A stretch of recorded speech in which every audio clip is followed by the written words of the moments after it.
9 a.m. in Nice. Police move in shooting to stop a suspected terrorist in the city's basilica.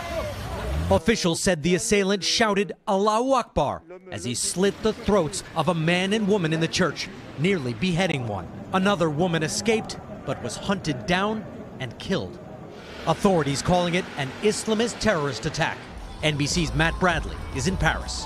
Prosecutors say the suspect, who was captured alive, is a young Tunisian who arrived just weeks ago.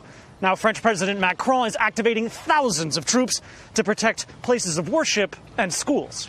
Today's attack just a mile from where 4 years ago an ISIS-inspired radical killed more than 80 people with a truck.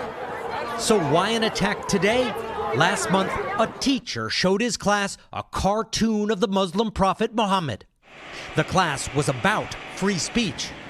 A teenager, a Muslim immigrant, lay in wait and beheaded him 2 weeks ago. France was outraged. President Macron said France must defend its secular traditions. But some Muslims took that defense of the teacher as an insult to Islam. And today, an extremist attacked with a knife in Nice. President Macron said France is under attack. And this comes just as the country is beginning a new near-total COVID lockdown. Hey, NBC News fans, thanks for checking out our YouTube channel. Subscribe by clicking on that button down here and click on any of the videos over here to watch the latest interviews, show highlights, and digital exclusives. Thanks for watching.